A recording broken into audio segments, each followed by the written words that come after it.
اس میں اللہ تعالیٰ نے فرمایا کہ ہم نے نیند کو کاٹنے والی چیز بنایا ہے۔ یہ نیند ایک ایسی چیز ہے کہ انسان کے تمام غم اور افکار کو ختم کر کے اس کے دل کو، دماغ کو ایسی راحت دیتی ہے کہ دنیا کی کوئی راحت اس کا بدل نہیں ہو سکتی۔ ایک ایسی عظیم الشان نعمت ہے کہ انسان کی ساری راحتوں کا مدار یہی ہے۔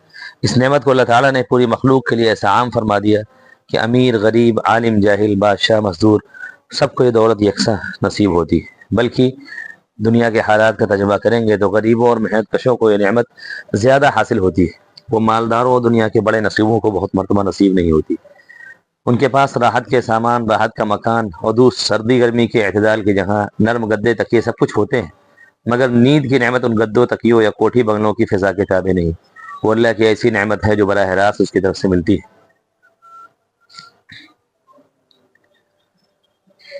دوسری شروع ہوتی ہے، اس میں اللہ نے فرمایا فَأَمَّا، کہ جس نے سرکشی اختیار کی اور دنیا کی زندگی کو ترجیح دی تو ایسے شخص کا ٹھکانہ جہنم ہونے والا ہے۔ اور جس نے جو اپنے رب کے سامنے کھڑے ہونے سے ڈرا اور اپنے نفس کو خواہشات کے فالو کرنے سے بچا لیا تو ایسے شخص کا ٹھکانہ جنت ہونے والا ہے۔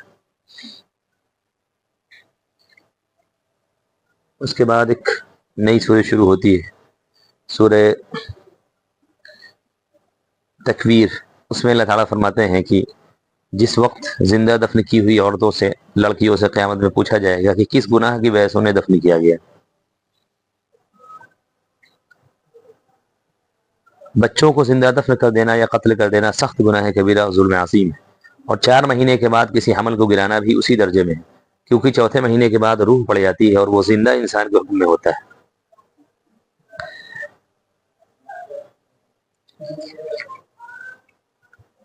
آگے ایک نئی سورہ شروع ہے، سورہ انفطار۔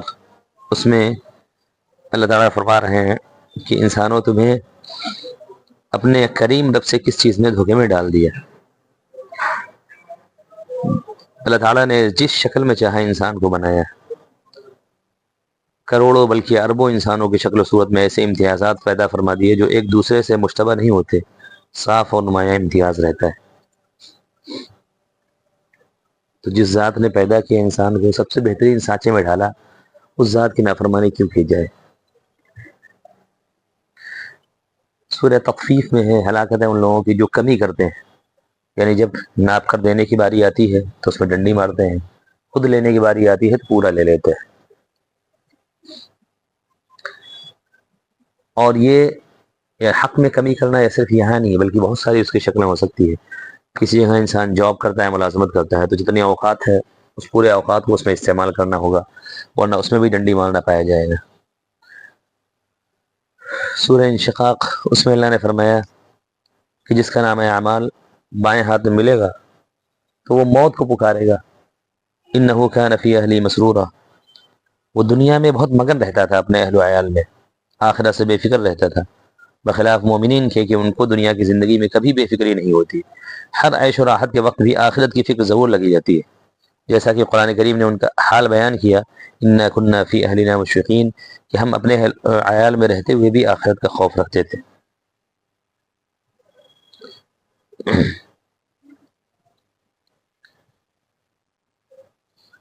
آگے ایک سورت ہے سورہ بروج، اس میں ایک واقعہ بیان کیا گیا ہے جو صحیح مسلم میں مذکور ہے۔ ایک کافر بادشاہ تھا، اس کے پاس ایک کاہن تھا۔ کاہن اس کو کہا جاتا ہے جو شیاطین کے ذریعے یا نجوم کے آثار کے ذریعے مستقبل کی غیبی خبریں معلوم کر کے لوگوں کو بتائے۔ اس کاہن نے بادشاہ سے کہا کہ مجھ کو ایک ہوشیار لڑکا دیا جائے تو اس کو اپنا علم سکھا دو۔ چنانچہ ایک لڑکا متعین کیا گیا۔ اس کے راستے میں ایک راہب یعنی عیسائی پادری رہتے تھا، اور اس زمانے میں عیسیٰ علیہ السلام کا دین ہی دین حق تھا۔ اب یہ راہب اسی پر قائم عبادت گزار تھا۔ وہ لڑکا اس کے پاس آنے جانے لگا اور خفیتاً مسلمان ہو گیا۔ ایک بار لڑکے نے دیکھا کہ کسی شیر نے راستہ روک رکھا ہے، مخلوق پریشان ہے۔ اس نے ایک پتھر لے کر ہاتھ میں دعا کی کہ اللہ، اگر راہب کا دین سچا ہے تو یہ جانور میرے پتھر سے مر جائے، اور اگر کاہن سچا ہے تو نہ مارا جائے۔ یہ کہہ کر پتھر مارا تو شیر کے لگا اور وہ ہلاک ہو گیا۔ لوگوں میں شور ہو گیا کہ اس لڑکے کو کوئی عجیب علم آتا ہے، کسی اندھے نے سنا آ کر درخواست کی میری آنکھیں اچھی ہو جائیں. لڑکے نے کہا بشرطے کہ تو مسلمان ہو جائے. چنانچہ اس نے قبول کیا. لڑکے نے دعا کی اچھا ہو گیا, مسلمان ہو گیا. بادشاہ کو یہ خبریں پہنچی تو اس راہب کو, لڑکے کو نابینا کو گرفتار کر کے بلایا. اس نے راہب اور اندھے کو قتل کر دیا اور لڑکے کے لیے حکم دیا کہ پہاڑ کے اوپر لے جا کر گرا دیا جائے. مگر جو لوگ اس کو لے کر گئے تھے وہ خود گر کر ہلاک ہو گئے اور لڑکا صحیح سالم چلتا ہوا واپس آ گیا. پھر بادشاہ نے سمندر میں غرق کرنے کے حکم دیا. وہ اس سے بھی بچ گیا اور جو لوگ لے گئے تھے وہ سب ڈوب کے مر گئے. پھر خود لڑکے نے کہا کہ مجھ کو بسم اللہ کہہ کر تیر مارا جائے, میں مر جاؤں گا. چنانچہ ایسے ہی کیا اور لڑکا مر گیا. اس واقعے کو دیکھ کر لوگوں نے کہا کہ ہم سب اللہ پر ایمان لے آتے ہیں. بادشاہ پریشان ہوا اور ایک بڑی خندق بنوا کر اس کو آگ سے بھر دیا. پھر جو لوگ ایمان لے کے آئے اور نہیں پھرے ان کو اس میں ڈال دیا گیا. اللہ نے مومنین کو ایسی استقامت بخشی کہ ان میں سے ایک بھی ایمان چھوڑنے پر راضی نہ ہوا. ایک عورت جس کی گود میں ایک بچہ تھا, اس کو آگ میں گرنے سے ذرا جھجک محسوس ہوئی. چھوٹا سا بچہ بولا کہ اماں جان صبر کرو کیونکہ آپ حق پر ہیں.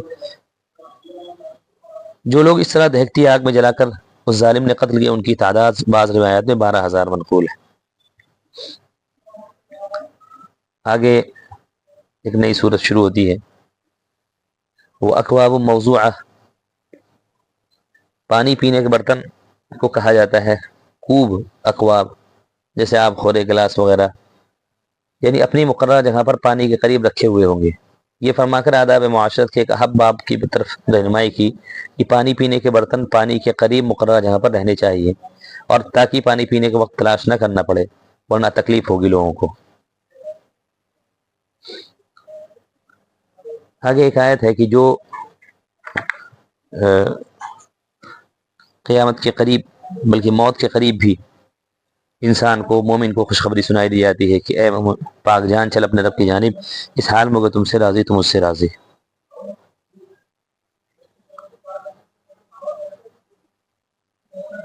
ایک واقعہ لکھا ہوا ہے کہ بلاد روم میں قید کر لیا گیا ہے کچھ صاحب کو, وہاں کے بادشاہ کے سامنے پیش کیا گیا. کافر بادشاہ نے انہیں مجبور کیا کہ جو دین ان کا ہے وہ اختیار کر لیں ورنہ گردن ماری جائے گی. چند آدمی تھے, 3 آدمی جان کے خوف میں مرتد ہو گئے. چوتھا آدمی پیش ہوا, اس نے کفر سے انکار کیا. اس کی گردن کاٹ کر سر کو ایک قریبی نہر میں ڈال دیا گیا. اس وقت وہ سر پانی کے تہہ میں چلا گیا. اس کے بعد پانی کی سطح پر ابھرا اور لوگوں کی طرف دیکھ کر ان کے نام لے کر آواز دی کہ فلاں فلاں. پھر کہا اللہ نے فرمایا ہے یا ایتھا النفس المطمئنہ ارجعی الی ربک راضیۃ مرضیہ فادخلی فی عبادی وادخلی جنتی. اس کے بعد پھر پانی میں غوطہ لگا دیا. یہ عجیب واقعہ سن کر وہاں کے نصارہ یہ دیکھ کر سب مسلمان ہو گئے. بادشاہ کا تخت ہل گیا. 3 آدمی جو مرتد ہو گئے تھے وہ بھی واپس اسلام لے کے آ گئے. آگے سورہ تکاثر, الہاکم التکاثر. نبی کریم صلی اللہ علیہ وسلم نے صحابہ سے خطاب کر کے کہا کیا تم میں سے کوئی آدمی اس کی قدرت نہیں رکھتا کہ ہر روز قرآن کی 1000 آیت تلاوت کرے؟ صحابہ نے عرض کیا روزانہ 1000 آیتیں کون پڑھ سکتا ہے؟ آپ نے فرمایا کوئی تم میں سے الہاکم التکاثر نہیں پڑھ سکتا. مطلب الہاکم التکاثر روزانہ پڑھنا 1000 آیتوں کے پڑھنے کے برابر ہے. ایک آیت ہے سورہ اخلاص, قل هو اللہ احد. کچھ لوگوں نے آپ علیہ الصلوۃ والسلام سے پوچھا کہ اللہ تعالیٰ کا تعارف کیا ہے, تو یہ سورہ اخلاص نازل ہوئی. حضرت انس رضی اللہ عنہ نے روایت کیا کہ ایک شخص نبی کریم صلی اللہ علیہ وسلم کی خدمت میں حاضر ہوا, کہا مجھے اس سورہ سے بڑی محبت ہے. آپ نے فرمایا اس کی محبت نے تمہیں جنت میں داخل فرما دیا. ایک حدیث میں آپ نے فرمایا کہ یہ سورہ اخلاص 1/3 1/3 قرآن کے برابر ہے. ایک صحابی ہیں معاذ بن عبداللہ, ان سے نبی کریم صلی اللہ علیہ وسلم نے فرمایا کہ قل واللہ احد قل اعوذ برب الفلق قل بالناس, صبح و شام پڑھ لو تمہارے لیے ہر چیز سے کافی ہو جائیں گی, یعنی 3 مرتبہ پڑھ لو. تو یہ آخر کے 2 صورتیں پلس قل واللہ احد سورہ اخلاص روزانہ صبح و شام 3 مرتبہ اپنے روزانہ کے معمولات میں انسان کو شامل کرنے چاہیے. فجر کے بعد اور مغرب کے بعد اس کو پڑھ لینا چاہیے. اللہ تعالی ہمیں قرآن کریم کے تمام حقوق ادا کرنے والا بنائے. آمین.